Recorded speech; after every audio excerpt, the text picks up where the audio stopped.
Bom dia, igreja, graça e paz, obrigado, pastor Edu. Mais um culto de louvor e adoração ao nosso Rei, ao nosso Senhor, um culto especial. Eu queria iniciar dando honra a quem merece honra, na pessoa da liderança do Mauro Cabral, do Comunica Manaim, na pessoa do André e da Rebeca também, casal que lidera o multimídia, e também com o Moisés e a Renatinha que lideram o Manaim Worship. Esses ministérios têm trabalhado incansavelmente para que você na sua casa recebam o nosso conteúdo, o nosso culto com qualidade. E é um grande privilégio poder caminhar com vocês e ser inspirado por vocês. Amém? Fazer algo diferente nesse início desse culto, como é um culto especial de Páscoa, de conexão, de ceia, e muitas são as distrações, e tem algo que a gente faz lá no Manaim Kids, após ter uma brincadeira com as crianças, eles estarem muito agitados, a gente tenta desacelerar para que a gente possa se conectar com a palavra de Deus. E eu queria que você, aos pouquíssimos que nós estamos aqui no templo, que estão trabalhando, e você que está aí na sua casa, que você fechasse os seus olhos e desse 3 respirações bem profundas. Vou contar 1, 2. Silencia tudo que está em volta. 3. Amém. Essa é uma forma da gente tentar se distrair um pouco menos. O tema da mensagem de hoje é Jesus, a esperança no caos. Jesus, o nosso mestre, o nosso Senhor, a esperança no caos. Hoje trata-se de um culto especial, um culto de Páscoa, um culto de ceia. Acredito você que é cristão, é uma data bem marcante. Acredito que você deve ter na sua memória algum culto de Páscoa bem especial que você viveu. Acredito que você deve estar nostálgico na sua casa, lembrando das cantatas, do teatro, lembrando daqueles cultos com os irmãos. Só que hoje é uma maneira diferente. Então, assim, a multidão é você e a sua família. Muitas vezes a multidão é você no seu quarto com o celular e os anjos do Senhor à sua volta. Mas que isso não nos impeça de cultuar o Senhor com integridade, com inteireza. Lembro bem que no início do ano passado a gente planejou bem uma cantata para a Páscoa de 2020. Coral Manaim já estava ensaiando e a Páscoa não ocorreu da maneira que a gente programou. Veio o lockdown e essa cantata não pôde ser apresentada. Mas cremos que em breve poderemos fazer isso. E Páscoa, ela sempre nos remete à celebração, nos remete à alegria, à festa. Só que hoje a gente faz essa Páscoa com toda a celebração que ela merece, mas também com todo o respeito às pessoas que estão enlutadas, que estão em sofrimento, que estão passando por tribulações, em alguns casos vivendo até momentos caóticos. O nosso abraço, o nosso afeto, o nosso respeito. E não podemos esquecer o que a palavra nos ensina, que há mais aprendizado na dor, no sofrimento, no luto, até do que a festa. Então, receba o nosso abraço, receba o nosso carinho, receba o nosso afeto. Mesmo sendo uma data que todos os cristãos conhecem, muito ensinado na escola bíblica, nas aulinhas, mas existe um universo que eu creio que nos assistem que não são cristãos ou que estão engateando no Evangelho, e a gente precisa, nesse início, dar um pequeno pano de fundo do que é a Páscoa, de onde ela surgiu. Páscoa não tem a ver com um coelho que bota ovos, meu irmão. Se ainda tem alguma coisa na sua mente quanto a isso, não tem nada a ver sobre isso. Estamos chegando na extrapolação comercial, onde empresas que vendem alimentos para pet lançaram linhas específicas de ovos de Páscoa para cães e gatos, de uma forma de tirar a gente do foco. Talvez não seja por acaso que as 2 datas mais marcantes, Natal e Páscoa, elas são enxurradas de distrações relacionadas a outras vertentes que nos tiram do foco. Todavia, entretanto, aí já tem pessoas que vão para outros extremos que não comem ovos de chocolate porque entendem que é pecado. E não tem nada disso. Se você pegar uma barra de chocolate e fazer uma bolinha, ela já virou um ovo e não muda nada. Não tem nada a ver contra o chocolate. Mas nós, enquanto pais cristãos, temos que ensinar o que é o sentido da Páscoa para os nossos filhos e até podemos comer o nosso ovo de chocolate, que também não tem mal algum nisso. E o que é a Páscoa? A Páscoa remete a uma libertação, a um evento específico que ocorreu com o povo hebreu no Egito. O povo estava aprisionado, 400 anos, sofrendo de uma grande repressão, e o Senhor veio através de Moisés para libertar o seu povo e delimitou 10 pragas que ocorreram de uma forma miraculosa, intensa, e a 10ª praga, que seria a praga mais intensa, que seria a morte dos primogênitos.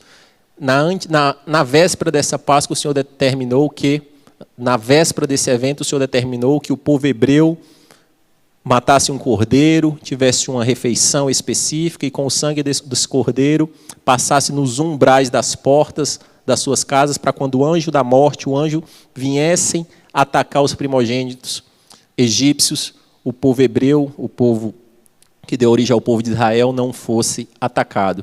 E Páscoa, ela significa exatamente passar por cima. O anjo veio e, ao ver aquele umbral ensanguentado, Páscoa remete a passar por cima. E depois desse evento específico, que foi a primeira Páscoa, essa Páscoa se tornou um memorial na vida do povo hebreu, na vida do povo que se tornou judeu, no povo Israel, do povo de Israel, que eles passaram a comemorar isso como uma das grandes festas, lembrando o que Deus fez. E se você vê até hoje, essa data é uma data emblemática para os judeus. Eles comemoram a Páscoa ainda, trazendo à memória a esse evento específico que ocorreu no Egito. Agora, acredito que não, por causa do lockdown, mas a história conta que o povo de Israel, independente de onde eles moravam, eles vinham com a sua família para vivenciar a Páscoa em Jerusalém, em grande festa. Inclusive, na nossa época, na nossa era, o Senhor nos deu a graça de, há 2 anos atrás, estarmos em Jerusalém na época da Páscoa. E você via judeus do mundo todo vindo com as suas famílias, os hotéis cheios, e eles celebrando essa Páscoa, que tem uma dieta alimentar específica, ritos judaicos, e para o judeu a Páscoa para no Egito. E eles continuam rememorando ao que ocorreu no Egito. Só que para o cristão, eu e você, a Páscoa é muito mais. Ela remete ao sacrifício de Cristo na cruz, como o pastor Edu bem leu no início, Renatinha também trouxe esse texto. Então, assim, a Páscoa para o cristão é uma celebração do sacrifício do Cordeiro Pascal, Jesus Cristo, que nos libertou. Voltemos ao tema, Jesus, esperança no caos. E o que é caos? A gente precisa delimitar. Se você procurar no dicionário, caos está relacionado à desordem, à desorganização, à bagunça. Em alguns dicionários traz até o nome Babel como sinônimo do caos. Se você lembrar da história da Torre de Babel, que foi uma confusão completa, ela também é sinônimo de caos. Se você for para filósofos, tem alguns filósofos que entendem o caos como o completo boom que trouxe o desgoverno da humanidade para depois que a humanidade fosse criada, relacionada a cosmos, matéria, etc. Mas na reflexão de hoje eu queria delimitar caos como algo muito específico. Caos é a desordem que demonstra a limitação humana. Vou repetir. Caos é a desordem que demonstra a nossa limitação. Qualquer situação que demonstre a nossa limitação, que fuja do nosso controle, que fuja da nossa compreensão, que o nosso poder, que o nosso intelecto, que a forma da gente compreender não é suficiente para resolver, isso se torna um caos. Porque você não tem condições de resolver e você se vê insignificante mediante algo muito maior e caótico. E existem 2 tipos de caos. Caos coletivo, que é o que bem exemplificado pela pandemia, algo que afeta pessoas em diversos locais, em diversas formas, com diversas intensidades. Um tsunami é um caos, uma praga, uma fome em países africanos. Existem caos coletivos, mas também existem caos individuais. Algumas pessoas que sofrem momentos caóticos de uma forma individual. Isso pode ser uma doença, pode ser um falecimento, pode ser uma separação, pode ser uma falência, pode ser uma prisão. Então, nós temos 2 tipos de caos. Caos coletivo e caos individual. E Jesus, ele é sim a nossa esperança no caos. Em meio ao caos, em meio à catástrofe, em meio a momentos caóticos, Jesus, ele é a esperança no caos. E hoje não poderia ser diferente. Na Páscoa a gente sempre retrata mais especificamente a vida do nosso mestre, o andar dele, os ensinamentos dele. E hoje eu tentei tirar aqui 8 lições de 8 momentos da vida de Jesus, onde ele foi esperança no caos. Em alguns momentos, caos coletivos, em alguns momentos, caos individuais. Temos que lembrar que Jesus ele é parte da Trindade, o Deus Trino, que tudo criou, e a vida seguiu depois da criação, e a partir daí começaram a ocorrer profecias e profecias apontando para um Messias, apontando para um libertador, depois que os reis de Israel falharam, depois que o povo foi disperso, depois que o povo foi preso, foi derrotado, sofreu, existiu muitas promessas direcionando a um Messias. E talvez o profeta que mais profetizou em relação à vinda do Messias foi o profeta Isaías, e eu queria ler um verso de Isaías. Isaías 7,14, diz assim a sagrada palavra de Deus: Por isso, o Senhor mesmo lhe darás um sinal. A virgem ficará grávida e dará à luz a um filho e o chamará Emanuel. Não podemos esquecer que o Brasil tem pouco mais de 500 anos de descobrimento, e essa profecia de Isaías ocorreu 700 anos antes da vinda de Cristo. Então, assim, o Senhor, o que para a gente é muito tempo, para o Senhor são segundos. 1 ano, 100 anos é como um dia é como 1000 anos. Para o Senhor, a compreensão do tempo é totalmente distinta. E o primeiro evento que eu queria trazer, no caos que Jesus foi a esperança, Jesus ele nasceu, o primeiro evento foi um nascimento de Jesus, ele nasceu num caos político. Jesus, ele foi, já enquanto bebê, uma esperança no caos político. O povo de Deus, depois de muito sofrimento, ele vivia nesse momento da história uma repreensão romana pesada. O governo romano, o Império Romano, estava subjugando diversos povos, dentre os quais o povo judeu. E na Judéia especificamente, que era uma província específica, existia um rei, Herodes o Grande, Herodes o tetrarca, e esse era um cara bem complicado na sua forma de governo. Ele, na verdade, ele era um tirano. A história conta que ele chegou a matar a esposa, chegou a matar filho, chegou a matar todos que se opunham a ele, e um caos e uma repressão política era muito forte nessa época de Jesus. Só que Jesus nasce e se apresenta, antes dele nascer, alguns pastores que estavam pastoreando seu rebanho têm uma visão magnífica, tem, na verdade, um encontro magnífico, e esse encontro está relatado em Lucas 13,14. Diz assim a sagrada palavra de Deus. Se transporta, gente. Lembra, pensa você, cuidando aí de algumas ovelhas, e no céu, bum!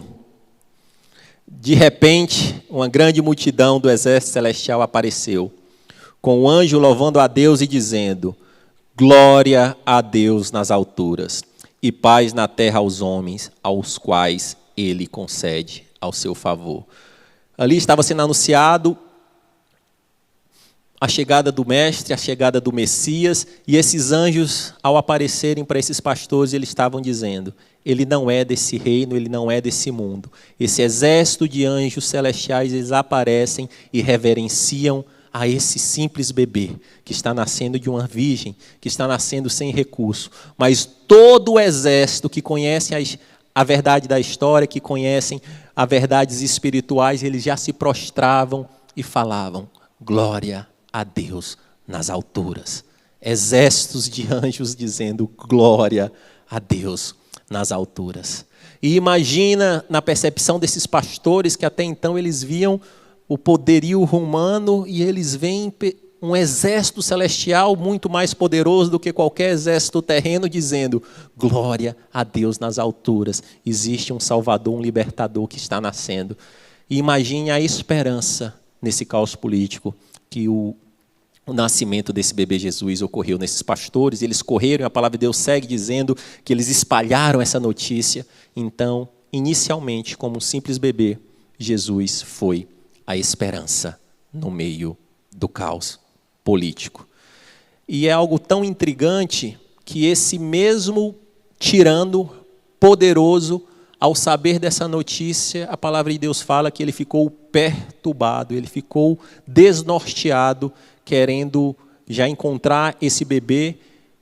E como assim? Como um rei romano com todo o poder, ele fica perturbado com o anúncio de um bebê, de um povo diminuto, de um povo fraco, mas a história marcava que esse povo tinha uma promessa específica. A história dizia que quando Deus estava com esse povo, grandes reinos, nações eram subjugadas. A história remetia que foi esse mesmo Deus que libertou eles do Egito. E por isso, Herodes, o grande tirano, chegou a matar toda uma geração de bebês até 2 anos de idade, com a intenção de exterminar o bebê. E não foi possível, porque José e Maria fugiram para o Egito. A segunda esperança no caos, Jesus foi esperança no momento da sua juventude, o que a gente chama hoje de adolescência, mas que para o judeu não tem isso. Ele foi uma grande esperança ao caos intelectual. Hoje ainda, nesse mundo contemporâneo, nós temos muitos analfabetos funcionais, pessoas que não conseguem dominar matemática básica, pessoas que não conseguem receber uma notícia e ter um senso crítico do que está recebendo, ou ler uma simples notícia na internet ou no jornal e não conseguir ser compreendido. E esse caos intelectual que a gente vive hoje, imagine na época de Jesus, há mais de 2000 anos atrás. O conhecimento intelectual era restrito na mão de escribas, pessoas que viviam para estudar a lei e interpretá-la e subjugar o povo que era inferiorizado nesse sentido intelectual. Mas numa Páscoa, Jesus com seus 12 anos de idade, muito provavelmente ele foi com seus pais, comemorou seu Bar Mitzvah, que é o momento onde a criança se torna um homem perante o povo judeu, e ali os pais voltam para a sua cidade e Jesus fica em Jerusalém por mais alguns dias. E olha o que a palavra de Deus diz. Lucas 2, 46, 47. Depois de 3 dias o encontraram no templo, sentado entre os mestres, ouvindo-os e fazendo-lhe perguntas. Todos os que ouviram ficavam maravilhados com o seu entendimento e com as suas respostas. Imagina a esperança de quem ouviu, de quem viu esse debate, de quem reverberou esse debate. Sabe que os escribas, aqueles que têm a empáfia, que têm o poder, que só eles sabem, eles foram confrontados por um jovem de 12 anos de idade. E esse jovem fez perguntas e respondeu coisas que eles não entenderam, e quem estava em volta ficou maravilhado. Então, se você tem alguma questão intelectual, alguma coisa que você se sente inferiorizado nesse sentido, Jesus também, ele é o Senhor do intelecto humano. O terceiro caos que Jesus foi esperança foi no momento do seu batismo. Hoje nós vivemos um caos de orfandade. Pessoas que muitas delas são órfãos literais, que nunca viram seus pais, ou nunca viram famílias que são governadas apenas por mulheres, mas também existem muitos órfãos de pais vivos, pais que estão ocupando o seu lugar paterno, mas não agindo como um pai deveria ser. Que o papel do pai é proteger, prover, ensinar, dar destino, direcionar. E ainda nessa época, não tenho dúvida que existia assim, um caos de orfandade, de paternidade. Só que no momento do batismo, o Deus Todo-Poderoso, o Yahweh, ele se revela numa relação muito íntima com o seu filho. Diz assim a palavra de Deus. Mateus 3, 16 e 17.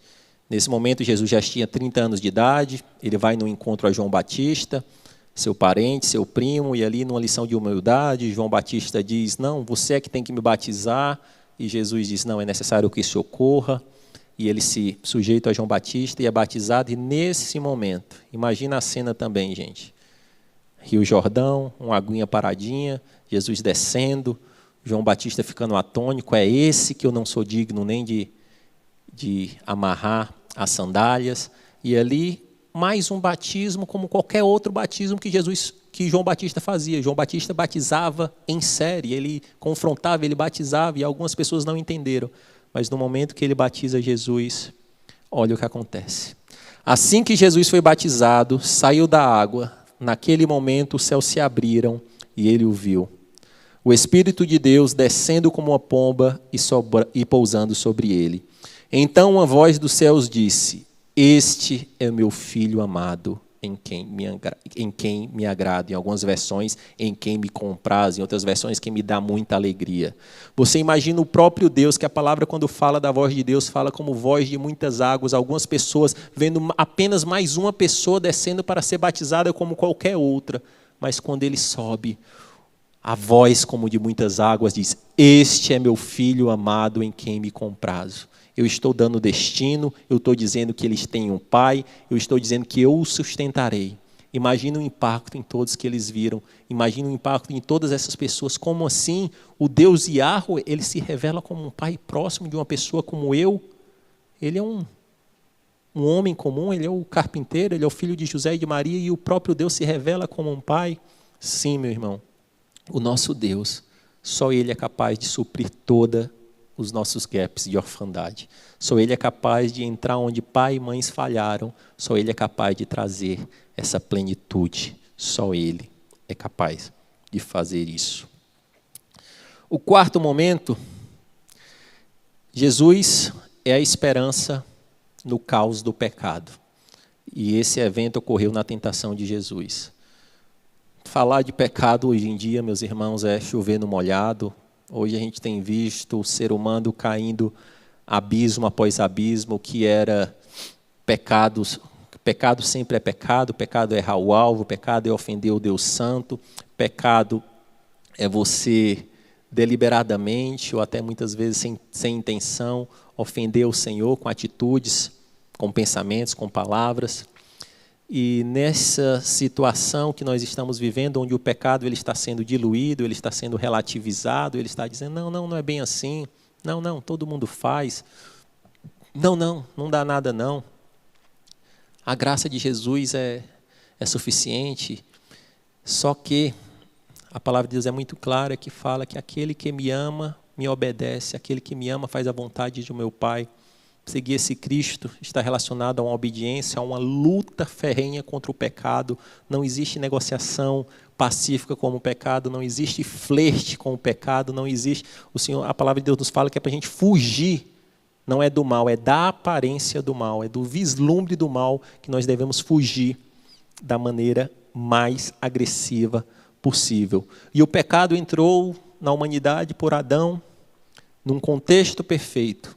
Adão, no paraíso, com todos os recursos, sendo visitado pelo Senhor constantemente, ele caiu no pecado, caiu na tentação e comeu o fruto proibido, e a partir daí foi só ladeira abaixo, com mais alguns baixos, né? Se você vê Sodoma e Gomorra, se você vê o tempo de Noé, se você vê com alguns muitos baixos, e eu creio que a gente está numa dessas ladeiras muito, muito baixas.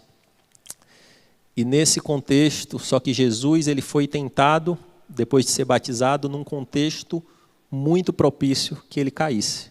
Deserto, depois de 40 dias de jejum, Satanás não mandou demônios para tentar, o próprio Satanás veio tentá-lo, com artimanhas, e veio tentar na palavra de Deus, tentando primeiramente a sua fome, depois o senso dele ser espetacular, questionando se ele era filho de Deus. Se você é filho de Deus, Deus não disse que é o teu pai ali no batismo. Então, assim, se é filho de Deus, transforma esse pão essas pedras em pães, pula, que o Senhor vai mandar anjos à sua defesa, e o Senhor ele se defendeu na própria palavra. E qual é a lição que a gente fica aqui, meu amado irmão, minha amada irmã? O pecado não vai vir um demônio de chifre não, viu? Não vai vir alguém mascarado, alguém com cara de boneca do Chuck, essas coisas que a gente vê, a gente já dá um chute e sai fora, não. Ele vem sorrateiro, ele vem nas nossas fraquezas, ele vem em situações que nos geram conforto e alegria, e ali ele nos tenta e que nos leva a cair. E Jesus repreendeu Satanás, o texto de Mateus 4,10 diz, Jesus lhes disse, retire-se daqui, Satanás, pois está escrito, adore o Senhor, o seu Deus, e só a Ele preste culto. Na terceira tentação, Satanás quis ofertar os reinos da terra para se Jesus prostrado o adorasse, e Jesus o repreendeu. Então, meu amado irmão, minha amada irmã, Jesus, ele é a esperança contra o pecado. o caos do pecado que a gente está vendo instaurado, se você está acorrentado em algum pecado específico, o Senhor é a nossa esperança para uma libertação completa. A palavra de Deus nos fala no livro de Levítico que é: sede santos porque eu sou santo. Isso é falado mais de uma vez no livro de Levítico. Mas também no livro de Levítico é falado: eu, o Senhor, o santifico. Então, no Senhor, com a atitude agressiva, com a atitude de renúncia, com a atitude de lutar contra o pecado, nós conseguiremos sim, em Cristo, vencer o pecado. O quinto momento da vida de Jesus, um quinto momento onde Jesus foi esperança a um caos religioso. E o que é intrigante do que a gente vê, 2000 e tantos anos se passam e a gente tem hoje sim caos político, a gente tem caos religioso, a gente tem caos de orfandade, a história ela se repete. E Jesus ele foi sim a esperança no caos religioso. Imagine o povo judeu, o povo de Israel, além da repreensão romana, que era um império que pesava a mão, existia ainda um fardo religioso, um fardo pesado, que ele era movido por hipocrisia religiosa. Que no primeiro sermão, Jesus, no famoso Sermão do Monte, ele rebate essa hipocrisia sobre jejum, sobre a forma de orar, sobre a forma de dizimar. Só que esses hipócritas religiosos que detinham isso, eles deturpavam a palavra de Deus, eles extrapolavam, eles colocavam fardos que eram impossíveis de ser carregados, como simples coisas que não eram escritas sobre a forma do alimento, a forma de lavar a mão, a forma de pesar milimetricamente o que você teria que dizimar, dando um dízimo de comida, uma deturpação do sábado, um peso que qualquer pessoa ela já se via, não, eu estou condenado porque é impossível subsistir nesse contexto. Só que Jesus ele veio e o amou, e orientou, e afagou, e cuidou, e transformou todo tipo de pecador. Mas aos hipócritas religiosos ele foi ao confronto, por diversas vezes, chamando de raça de víboras, sepulcros caiados. E olha o que o Senhor falou aqui para esse público específico, para os religiosos. Mateus 23, 3, 4. Obedeçam-lhes e façam tudo o que eles dizem, mas não façam o que eles fazem, pois não praticam o que pregam. Eles atam fardos pesados e colocam sobre os ombros dos homens, mas eles mesmos não estão dispostos a levantar um só dedo para movê-los. Jesus ele confrontou o sistema religioso, trazendo esperança àqueles que estavam sendo subjugados, e eu ainda acredito que o Senhor vai continuar confrontando, e nesse final dos tempos, muitos desses falsos profetas vão pagar o preço de estar brincando com a palavra de Deus, de estar pegando ovelhas feridas, e ao invés de cuidar, se comportando igual como lobos e estraçalhando essas ovelhas. E aqui Jesus ele foi esperança. Imagine uma pessoa frágil, pequena, que sofria dessa empáfia religiosa, e ele vê Jesus fazer um milagre, e não só fazendo um milagre, quando esse fariseu ou esse escriba vinha confrontar Jesus, Jesus ainda dá um ensinamento que esse cara sai desnorteado sem entender. Imagine a esperança gerada daquelas pessoas que viram algo desse tipo. E Jesus fez vários e vários milagres na presença dos hipócritas para mostrar: eu não só tenho o poder, mas também eu tenho a capacidade de ensinar o que vocês não ensinam. E Jesus veio para cumprir a lei, o único que conseguiu cumpri-la na integridade. Eu falei até agora de 5 momentos, 5 caos, e nesse caso individuais, e agora eu vou falar de um caos, falei de caos coletivos, e agora eu vou falar de caos individuais. Jesus ele não só confrontou sistemas políticos, religiosos, não só atuou na orfandade, Jesus também ele atuou individualmente, em situações específicas, um a um.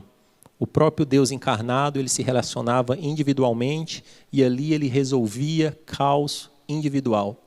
Ele curou, ele libertou, ele ressuscitou, ele amou, ele protegeu, ele individualmente, ele tinha relações amorosas, e eu fico imaginando o impacto da esperança, não só de Jesus não só das pessoas que se relacionavam diretamente com Jesus, mas daqueles que eram da família, que eram próximos, que vinham aleijado por décadas ali naquela situação, como o tanque de Betesda, esse homem passava a andar, que viram questões dos leprosos, que viram a ressurreição de Lázaro, e ali Jesus fazia milagres e milagres, mas individualmente ele trazia esperança ao caos individual. No Evangelho de João conta que se todos os milagres de Jesus, se todos os feitos de Jesus fossem catalogados, nem todos os livros seriam capazes de suportar.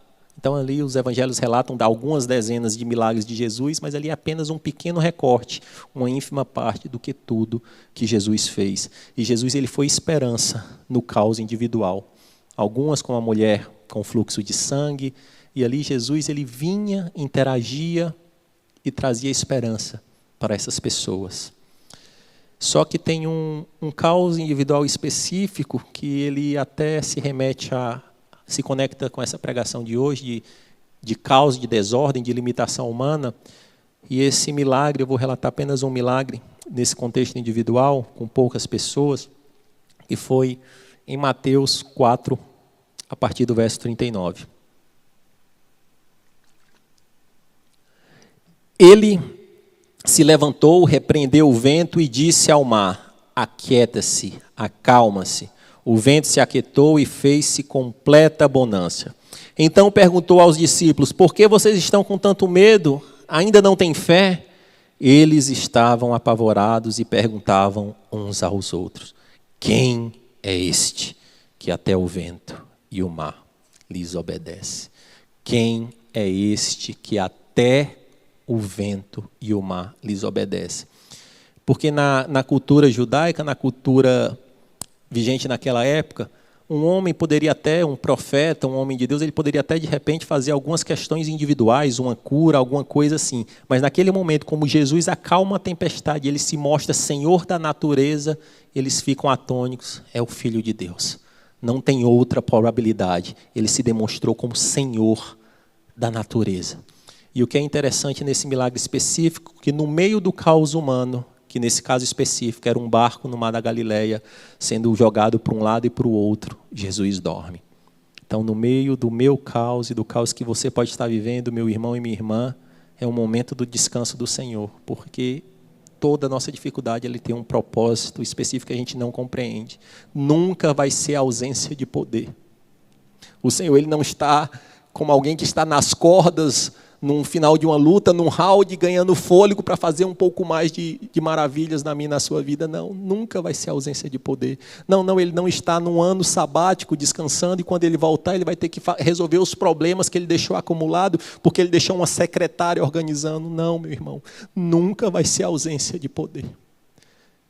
Muitas vezes é porque o propósito ainda não se cumpriu, muitas vezes é porque a gente não entende qual o ensinamento que tem nessa situação, mas todas as coisas cooperam para o bem daqueles que amam a Deus e que andam segundo a sua justiça.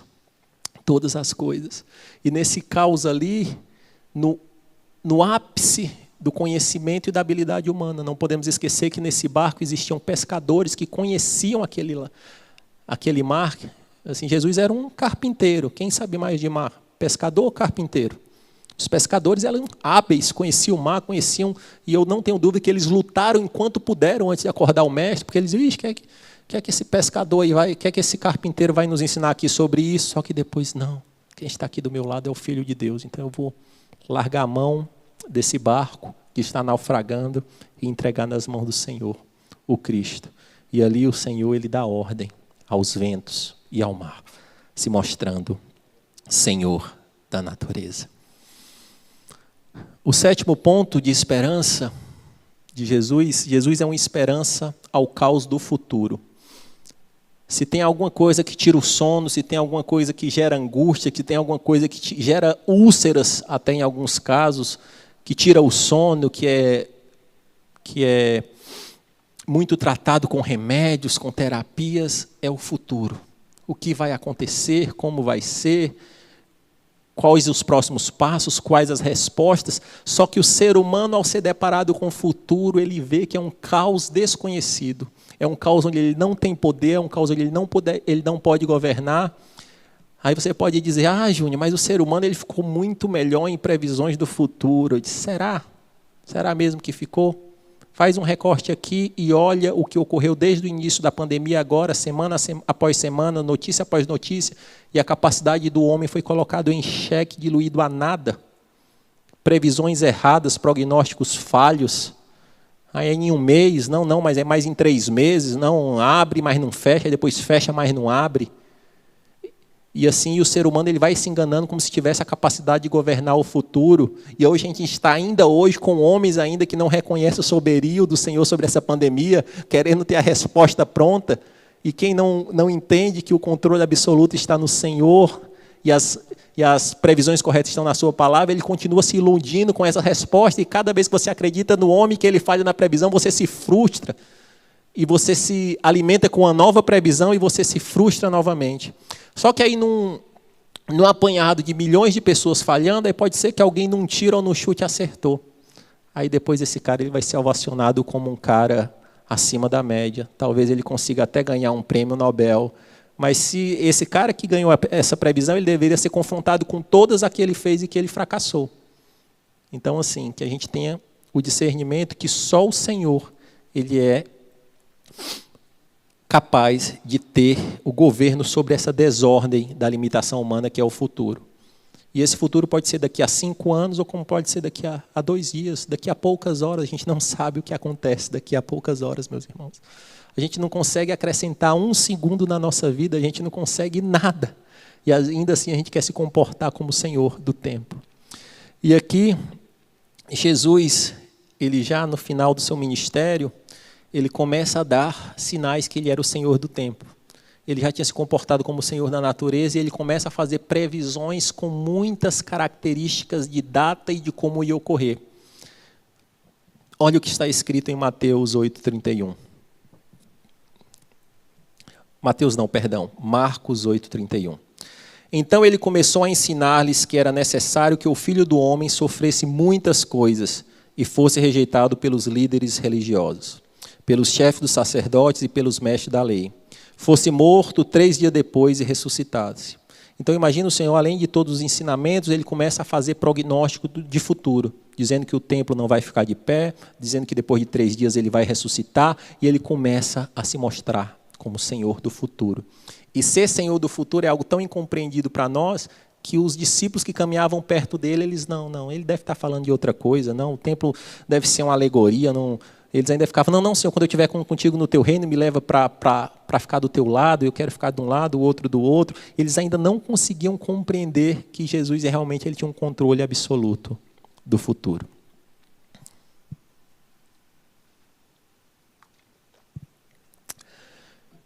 E agora, meu amado irmão, minha amada irmã, feito esse pano de fundo, alguns caos que o Senhor atuou, dando esperança para pessoas de forma individuais e coletivas. Agora nós aterrissamos na última semana.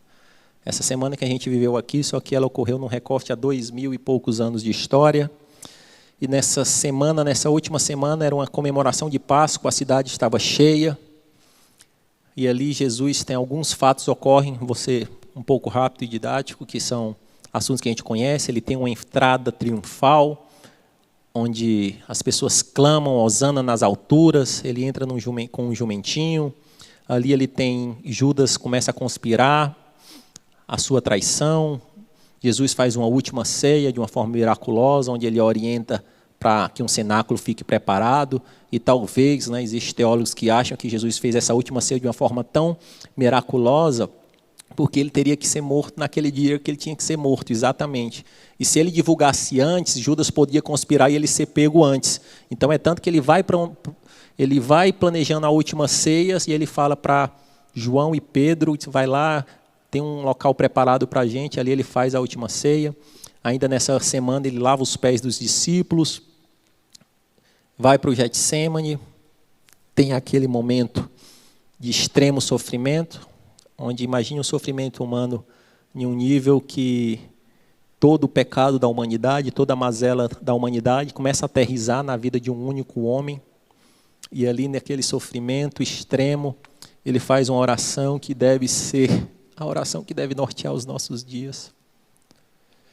Pai, se possível, afasta de mim esse cálice, mas que não seja feita a minha vontade, mas a tua. Ele teria sim, enquanto homem, condições de articular para que o plano não fosse cumprido. Ele poderia sim fazer algumas coisas, mas ele falou, Pai, eu me sujeito à tua vontade. Pedro nega, ele é julgado, vê a multidão gritar por Barrabás, e ali ele é condenado, como um próprio profeta Isaías já havia descrito, como um cordeiro puro, imaculado, e ali ele carrega uma cruz tão pesada, e tão frágil que ele estava, que a cruz ele não tem força para carregar. Aí surge esse irmão Cirineu, um homem, um anônimo da história, ajuda Jesus a carregar essa cruz, e ali ele é crucificado. Temos que lembrar que a cruz ela não foi criada para crucificar Jesus Cristo. A cruz era uma sentença romana a crimes bárbaros, onde o Império Romano ele queria demonstrar toda a sua força, o seu poder de destruição e de subjugamento. Ele tinha uma indústria que girava em torno dessa crucificação. Como a pastora Camila falou ontem, em alguns casos eles colocavam centenas de pessoas crucificadas por rodovias para mostrar, aqui eu tenho o poder, aqui quem manda é Roma. E nesse contexto Jesus é crucificado ao lado de dois ladrões, um ali começa a entender que ali existia o Filho de Deus e houve esperança para aquele ladrão, o outro escarnece e perde a oportunidade nos últimos segundos. E eu sugiro, meu amado irmão, minha amada irmã, que nesses dias, talvez até hoje à noite, se você está muito fácil na internet, YouTube ou em serviço de streams, que você assista Paixão de Cristo de Mel Gibson. Aí tem muitos irmãos, é muito duro para mim. Eu disse, não, mas é necessário. É necessário que a gente veja o quanto o nosso Cristo sofreu. Alguns vão dizer, não, é muito sensacionalista. Eu acho que Mel Gibson pegou pesado. Eu acho que aqueles espinhos não eram tão profundos daquele jeito. Meu irmão, assista com o espírito aberto, para que o Espírito revele. E eu não tenho dúvida que você vai estar em prantos e lágrimas, porque você vai ver um cordeiro indefeso sendo estraçalhado pelo meu e pelo seu pecado. Pelo meu e pelo seu pecado. E o último caos, Jesus é a esperança ao caos da morte e da vida. Morte e vida é algo que o ser humano não compreende, o ser humano sofre quando perde alguém, o ser humano tenta dar vida e não pode, e até luta algumas vezes para tornar a vida um pouco mais longa, mas o ser humano não é o Senhor da vida nem da morte. E agora a gente aterriza nesses últimos dias do Senhor para ver como ele foi esperança sobre a morte e vida. Mateus 27, a partir do verso 45. Diz assim a sagrada palavra de Deus. E houve trevas sobre toda a terra, do meio-dia às 3 horas da tarde. Por volta das 3 horas da tarde, Jesus bradou em alta voz, Eloi, Eloi, lama sabachthani, que significa, meu Deus, por que me abandonaste? Quando alguns dos que estavam ali ouviram isso, disseram, ele está chamando Elias. Imediatamente um deles correu em busca de uma esponja, embebedou em vinagre, colocou na ponta de uma vara e deu a Jesus para beber. Mas outros disseram, não, deixe-no, vejamos se Elias vem salvá-lo. Depois de ter bradado novamente em alta voz, Jesus entregou o seu espírito. Eu queria que a gente tentasse interpretar essa passagem, se teletransportando para ela e tentando apagar o que a gente já viu sobre isso. Pensa num filme de um drama extremo, quando você está assistindo na primeira vez, aquilo ali vai lhe consumindo, vai lhe deixando ansiedade, como é que isso vai se desvendar e tudo. Só que depois que você assiste e vê o final, você vai assistir essa história mais algumas vezes, ali não gera nem mais um frio na barriga, não gera nem mais uma ansiedade. Algumas vezes você já faz dizendo o que aconteceu no final. Mas hoje a gente interpreta essa história porque a gente sabe o que aconteceu 3 dias depois. Mas a gente queria fazer um exercício da gente tentar ver essa história sobre a ótica daqueles que tiveram encontros com Jesus. Imagina a mulher do fluxo de sangue, porque Jesus morreu, a morte foi o fim na concepção de todos eles. A desesperança começou a se espalhar O povo é fofoqueiro e o povo fala, imagina isso aí rolando, a cidade cheia. Não, Jesus era só mais um profeta, ele não era o filho de Deus, não. Como é que ele morreu lá, ele está derrotado? E imagina isso, um aleijado do tanque de Betesda, mas como assim? Ele foi a esperança no meu caos individual, mas será que ele foi apenas um profeta? Ele não era o filho de Deus, ele não era o rei de toda a humanidade? Imagina o leproso que viu esperança em um mestre que o tocou onde ninguém o tocava, e ele diz, mas ele me tocou, ele transformou a minha vida, mas ele não é tudo isso, não. Ele apenas, será que ele é igual a um profeta? Será que ele é alguém, um mago, um iluminado? Não, ele não pode ser o filho de Deus. Imagina o sofrimento, a notícia se espalhando e reverberando e as pessoas contando. Não, Jesus ele não é o Messias. Ele não veio para nos libertar, não é. O plano que nós entendíamos que seria um plano triunfal, onde ele dominaria o governo e se tornaria um rei do porte que Davi foi, não se cumpriu. Ele fez algumas coisas interessantes, nós até reconhecemos, mas Jesus ele não é o Messias, não. A morte o derrotou. E a notícia se espalhando, mas imagine isso com os discípulos, que largaram tudo por esse projeto. Os discípulos eles largaram tudo para seguir esse mestre. E eu fico imaginando a dor desses homens, de um cara tipo Mateus, que ele era um cobrador de imposto, a única coisa que ele sabia fazer era maldade, subjugar o povo, e ele largou tudo para seguir esse mestre. E ele vê esse mestre crucificado, ele diz assim, para onde eu vou agora? O povo judeu vai me ver como um seguidor desse mestre fracassado, desse charlatão. Os cobradores de impostos não vão me aceitar mais, porque eu neguei-os e segui esse projeto. Imagina Pedro voltando, que largou o barco, largou os seus negócios lá e tentando recomeçar, tentando voltar. Como é que eu vou recomeçar a minha vida? E eu fico imaginando isso reverberando e essas pessoas sofrendo, perdendo a esperança, alguns vendo derrota, frustração. Só que a palavra de Deus fala que o choro pode durar uma noite, mas a alegria vem pela manhã. E nesse caso foram poucas noites. Eu imagino essas noites, alguns sem dormir. Eu imagino alguns desolados, chorando, alguns sem lágrimas para sofrer. Só que uma noite se passou, a outra se passou e o terceiro dia chegou. E a chegar o terceiro dia, tudo passou a fazer sentido novamente.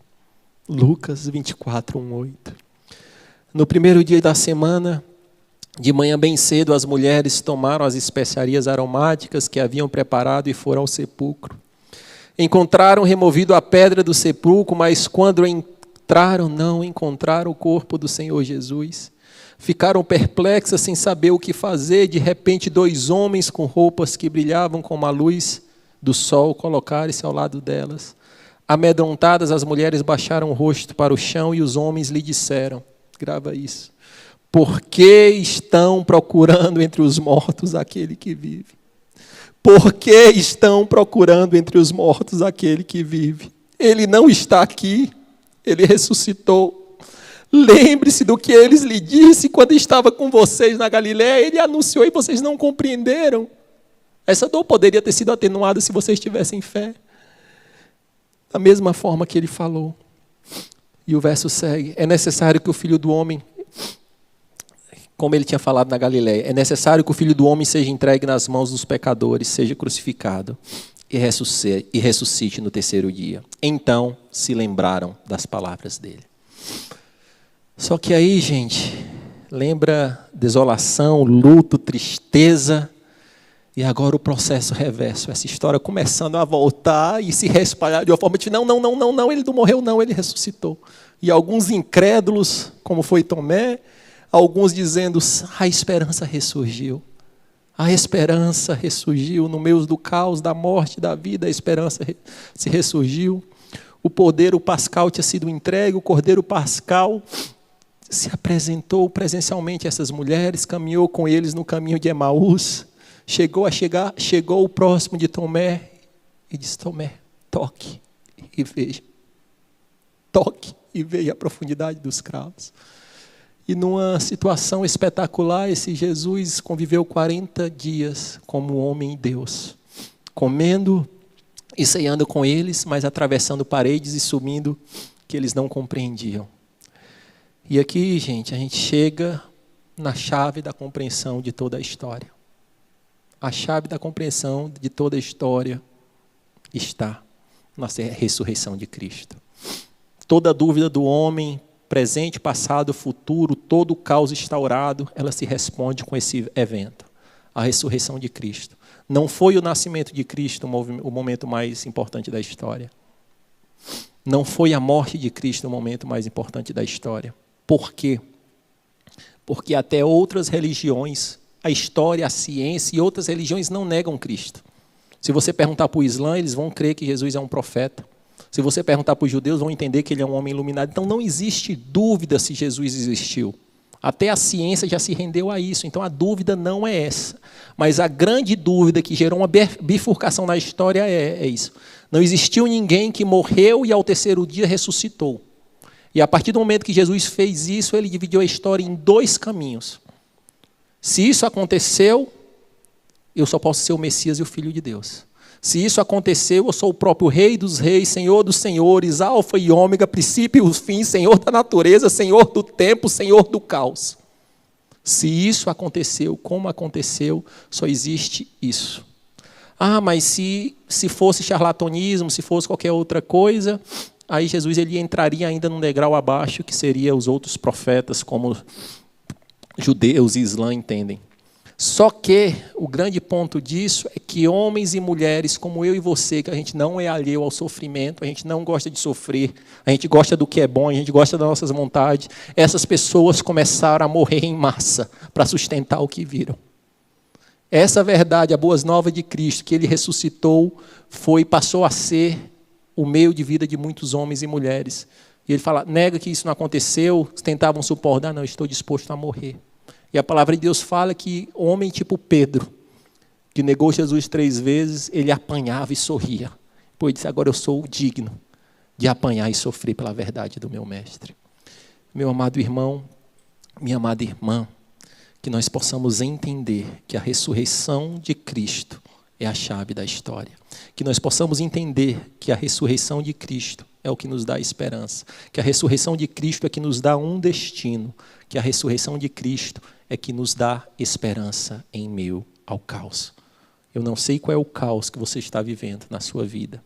Pode ser um caos coletivo, pode ser uma depressão, uma falência, pode ser uma separação, pode ser algo com seu filho, pode ser algo coletivo como essa pandemia, mas porque ele vive, nós podemos crer no amanhã. Porque ele vive, temor não há. Porque ele vive. E aqui, meu amado irmão, minha amada irmã, já caminhando para o final, queria chamar o Manan Yoshibe para se posicionar. Só que aí a gente, pensando naquela mesma bifurcação. Se Jesus ressuscitou como ressuscitou, como esses homens morreram, e a partir do momento que esses homens começaram a morrer por essa verdade, só que a palavra de Deus fala que o Espírito Santo ele começa a habitar em nós e revela essa verdade. Então, meu amado irmão, minha amada irmã, quando você aceita Cristo, o próprio Espírito Santo de Deus entra na sua vida e aquela verdade que aqueles homens testemunharam, você começa a ver e sentir com uma dignidade, com uma verdade intensa. E se Jesus é o Filho de Deus e é o Messias como ele é, tudo o que foi prometido antes de Cristo se cumpriu. E ali Jesus ele deixou o último enredo da história escrita. Então, se quem falou até ali tudo se cumpriu, nós cremos que tudo irá se cumprir. Podemos ler que tudo que está descrito em Apocalipse, nos evangelhos como Marcos, Mateus, os sinais dos fins dos tempos já estão aí à porta. Ele fala assim... Fala-se que o fim dos tempos é como uma mulher com dores de parto. Eu poderia dizer que as primeiras contrações já estão chegando. Meu amado irmão, minha amada irmã. E esse sofrimento, ele está ficando cada vez mais próximo. Mas para os que creem em Cristo, que são nova criatura, que creem no sacrifício da cruz e na ressurreição de Cristo, na boa nova do Evangelho, há esperança, há um destino. Eu queria ler Atos 1, 9 e 11. Tendo dito isto, foi levado às alturas enquanto eles olhavam, e a nuvem o encobriu das vistas deles, e eles ficaram com os olhos fixos no céu enquanto ele subia.